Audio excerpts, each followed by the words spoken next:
আন্তর্জাতিক ম্যাচ, আন্তর্জাতিক পরিমণ্ডলে বাংলাদেশের ভাবমূর্তি নষ্ট হবে। আমরা 3টার আগেই গেট খুলে দেব। কোনো দর্শক প্রবেশ করে মাঠে যদি এই পেজ ইনভেশন করে কি হবে? গতবার কিন্তু হামজা চৌধুরীর জন্য আর তাবিত আওয়ালের জন্য কিন্তু আমরা 3জনকে ছেড়ে দিছি। পেজ ইনভেশন করে জেলে যেতে হবে। আলট্রাসের দায়িত্ব আমার না, কম্পিটিশন কমিটির মাধ্যমে আলট্রাস নিয়ে কোনো ডিসকাশন হয় নাই। আমরা এখন পর্যন্ত আমাদের এরকম কোনো নিরাপত্তা থ্রেট আমরা পাইনি। তারপরে আমাদের সর্বোচ্চ নিরাপত্তা প্রস্তুতি আমরা নিয়েছি, এবং আমাদের যথাযথ যে প্রক্রিয়া সেগুলো আমরা ফলো করব, এবং সোয়াট আমাদের সঙ্গে থাকবে, আমাদের পুলিশের কভার টিমও থাকবে, আর ওভার টিম সেটাও থাকবে। আমাদের ইনশাল্লাহ নিরাপত্তা নিয়ে কোনো সমস্যা হবে না। আজকে প্রথমে তো আমরা যেটা দেখলাম যে বাইরের থেকে কিছু সন্ত্রাসী এসেছে, এরকম একটা সিচুয়েশন ক্রিয়েট করা হলো। তাদেরকে প্রথমে আমরা নিষ্ক্রিয় করা হয়েছে, তারপর তাদের বোম ডিসপোজাল ইউনিটের মাধ্যমে তাদের যে আইডি ছিল সেই আইডিটা নিষ্ক্রিয় করা হলো, এবং K9 ইউনিট দিয়ে পুরো এলাকাটা সুইপিং করা হয়েছে। নিরাপত্তার বলয় আসলে হচ্ছে আমরা অনেকগুলো টিম কাজ করবে। এখানে সোয়াট থাকবে আমাদের, তারপরে আমাদের পুলিশের যেটা পোশাকি নিরাপত্তা সেটা থাকবে, এর বাইরে আমাদের কোভার্ট কিছু লোকজন থাকবে, যেটা আমরা আসলে ডিসক্লোজ করি না। কোভার্ট অপারেশন কিছু থাকে, সংখ্যাটা ডিসক্লোজ করতে চাচ্ছি না। এটা ত্রুটি বলা ঠিক হবে না। এটা গতদিন যেটা হয়েছিল আসলে টাইমিংটা বোঝা যায়নি। বাফুফের সঙ্গে আমরা কথা বলেছি, আগামীকালকের ম্যাচে আমরা বেশ সময় হাতে নিয়ে গেট ওপেন করে দিব। আশা করছি আগামীকালকে কোনো সমস্যা হবে না। আমরা যেটা আইনগত যেটা সর্বোচ্চ ব্যবস্থা আমরা সেটাই ইনশাল্লাহ নিব তাদের বিরুদ্ধে। এরকম করলে এটা আন্তর্জাতিক ম্যাচ, আন্তর্জাতিক পরিমণ্ডলে বাংলাদেশের ভাবমূর্তি নষ্ট হবে। নির্ধারিত সময়ের আগে আমরা 3টার আগেই গেট খুলে দেবো, এরকম প্ল্যান আমাদের। বাফুফের সঙ্গে আমরা কথা বলেছি, আমরা 5টা পর্যন্ত, তাই না ভাই? 5টা পর্যন্ত আমাদের, 3টা থেকে 5টা আমাদের যে বাস্তবে যেটা দেখেছি, একটা দর্শককে স্ক্যান করতে 10 সেকেন্ড লাগে। তো আমাদের প্ল্যান মতন যদি গেট 4 আর গেট 3, যেখানে দর্শক সবচেয়ে বেশি চাপ থাকবে, ওখানে 16টা গেট থাকবে, যদি ডিএমপি আমাদেরকে ওটা সহযোগিতা করে।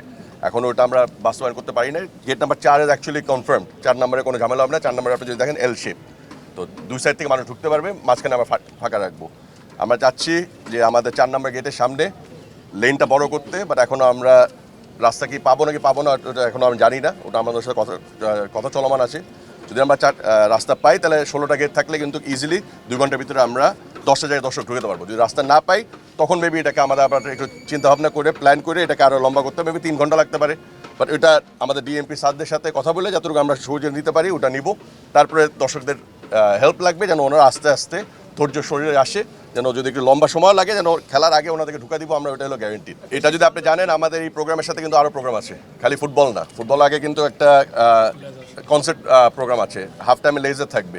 সো আমরা চাচ্ছি এই অনুষ্ঠানগুলি করতে যেন দর্শকদেরকে আমরা আগে ঢুকাতে পারি, যেন গেম -100 মিনিটসে, সরি আওয়ার্স না, মানে টি মাইনাস যেটা টিকে হবে 7টার সময়, তার 100 মিনিট আগে আমরা চাচ্ছি দর্শকদেরকে ভরে গ্যালারি ভরে গেটগুলি বন্ধ করে দিতে। এটা এই মুহূর্তে আমরা অনুমতি পাই নাই।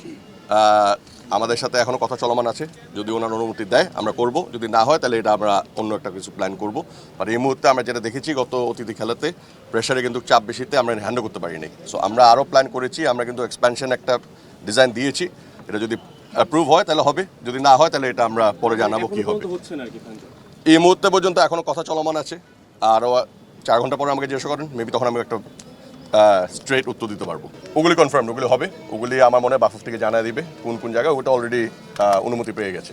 আমরা যারা দেখেছি আমাদের সোয়াট টিমের প্রস্তুতি, আমাদের যে ডিএমপি মতিঝিল ডিভিশনে প্লাস কমিশনার অফিস থেকে, আমরা কিন্তু কমিশনার অফিসে কিন্তু আমি নিজে গিয়েছিলাম। কমিশনার সাহেব কিন্তু বলেছিল যা সাপোর্ট লাগবে উনি করে দিবে, ঈদের সময় প্রেশার কম থাকবে, যদিও ওনাদের ফোর্স কম থাকবে, ওনারা কিন্তু ফোর্সকে রিকল করেছে। সো ওনারা আমাদেরকে অনেক সহযোগিতা করেছেন, হেল্প করেছেন। কমিশনার সাহেবের সাথে কথা বলে কিন্তু এই সোয়াট টিমের মহড়াটা প্ল্যান করা হয়েছিল। আমরা যখন জয়েন্ট কমিশনের সাথে কথা বলেছিলাম তখন আমরা বলেছিলাম যে খেলার একদিন আগে যেন একটা মহড়া হয়, যেন আমরাও স্যাটিসফাইড ফিল করি, এবং আমরা জানি দেশটা একটু ঝামেলার ভিতরে যাচ্ছে। তো আমরা চাচ্ছি না কোনো প্রকারে যেন এই খেলাটা দিয়ে কোনো নেগেটিভ প্রচার হয় বাংলাদেশের জন্য। ওটার জন্য আমাদের আইন শৃঙ্খলা বাহিনী যে সাপোর্ট দেওয়া দিচ্ছে, আজকে যদি দেখে থাকেন যে সোয়াট টিম যে ইভ্যাকুয়েশন ড্রিলটা করেছে প্লাস ডগ স্কোয়াড দিয়ে যে ওনারা অলরেডি সুইপটা করে দিয়েছে, এটা পরে কিন্তু আমরা স্টেডিয়াম বন্ধ করে দিব। তখন কিন্তু প্লেয়ার ছাড়া আর টুকটাক লোকজন যারা ক্লিন করছেন ওনারা ছাড়া কিন্তু স্টেডিয়ামে কেউ প্রবেশ করতে পারবে না। আমাদের আগামীকালের জন্য প্রথমে একটা কনসার্ট হবে, তারপরে হাফ টাইম একটা লেজার শো হবে, এটাই এখন প্ল্যান। বিকজ আবহাওয়ার কারণে আমাদের আরেকটা প্রোগ্রাম ছিল, ওটা ক্যান্সেল করতে হয়েছে। জি, আপনারা যদি দেখে থাকেন গত 3 দিন ধরে কিন্তু প্রচুর বৃষ্টি ছিল, আবহাওয়া কিন্তু খুব খারাপ, এই যে এখন খুব গরম এখন, সো হঠাৎ করে বৃষ্টি চলে আসতে পারে। সো স্কাই ডাইভিংয়ের জন্য এটা আমাদের মনে হয় না একটা সুটেবল টাইম, আর এটাকে রিস্কি এরিয়া হয়ে যায় যদি স্কাই ডাইভ করে মিস করে প্ল্যাটফর্ম। এটাও মানে সেফটি সিকিউরিটি দেখে কিন্তু আমরা মনে করেছি এটা এখন মেবি না করলেই বেস্ট। আমরা কন্ট্রাক্ট দিয়ে দিচ্ছি একটা কোম্পানিকে পানি এবং স্ন্যাক্স ডিস্ট্রিবিউট করতে প্রত্যেকটা গ্যালারিতে। সো পানি আর স্ন্যাক্স, চিপস, এগুলি আইসক্রিম এগুলি থাকবে গ্যালারিতে। এখানে আমি যেটা বলতে চাই যে ওনাদের সাথে, যে আপনারা একটা কোয়েশ্চেন করেছিলেন যে যদি কোনো দর্শক প্রবেশ করে মাঠে, যদি এই পেজ ইনভেশন করে কি হবে। গতবার কিন্তু হামজা চৌধুরীর জন্য আর তাবিত আওয়ালের জন্য কিন্তু আমরা 3 জনকে ছেড়ে দিছি, মুসলেকা নিয়ে ছেড়ে দিছি। এবার কিন্তু ওই জিনিসটা হবে না, এএফসি গেমে কিন্তু রেগুলেশনসই আছে, যদি কেউ পিচ ইনভেশন করে জেলে যেতে হবে। এটা আমরা হ্যান্ড ওভার করে দেবো পুলিশের কাছে, পুলিশ তখন এটা আইনের আওতায় নিয়ে, এটা কিন্তু দীর্ঘদিন এই মামলাগুলি চলে। সো আমরা রিকোয়েস্ট করবো কোনো দর্শককে যেন পিচের ভিতরে ইনভেশন না করে, 1 নম্বর। 2 নম্বর হলো এখানে কিন্তু ফ্লেয়ার্স এবং স্মোক বম নট অ্যালাউড।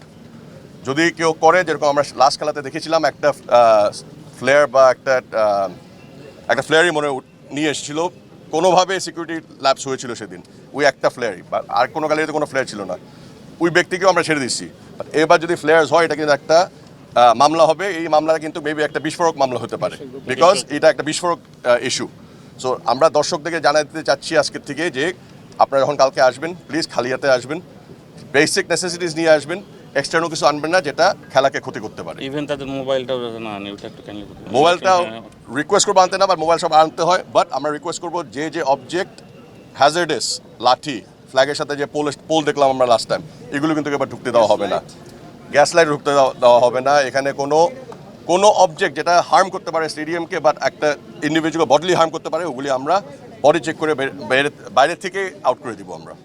হ্যাঁ, সেনাবাহিনী থাকবে। সেনাবাহিনীর সিওর সাথে অলরেডি কথা হয়েছে, ওনারা রিজার্ভ ফোর্স হিসাবে থাকবে। ওনারা চতুর্দিকে কিন্তু আপনারা দেখবেন মহড়া পেট্রোল দিচ্ছে সেদিন। ওনারা কিন্তু অলরেডি বলেছে যে এখানে যে প্রেশারটা হবে 20,000+ দর্শক, ওনারা ওটা আমাদেরকে সাপোর্ট করবে। লাস্ট টাইমে কিন্তু যখন গেট ভেঙে যখন মানুষ ঢুকে যাচ্ছিল, সেনাবাহিনী কিন্তু প্রথমে যে এটাকে মোকাবেলা করেছে। সো আমরা চাচ্ছি সব দর্শক যেন পিসফুলি আসে, একটু টাইম নিয়ে আসে, একটু কম থাকে, যদি সময় বেশিও লাগে একটু আমাদেরকে সময় দিন, বিকজ আমরা সবাইকে চাচ্ছি রুলিভাবে ঢুকাতে, যেন আমাদের কোনো কারণে গেট না বন্ধ করতে হয় গতবারের মতো। এটা আমি আগেও বলেছি, এখনও বলবো, আলট্রাসের দায়িত্ব আমার না। কম্পিটিশন কমিটির মাধ্যমে আলট্রাস নিয়ে কোনো ডিসকাশন হয় নাই, হবেও না, বিকজ এটা আমাদের কোনো এখতিয়ার নাই এটার ভিতরে। আমাদের এখতিয়ার হলো স্টেডিয়াম, যেটা আপনাকে দেখাই দিয়েছি।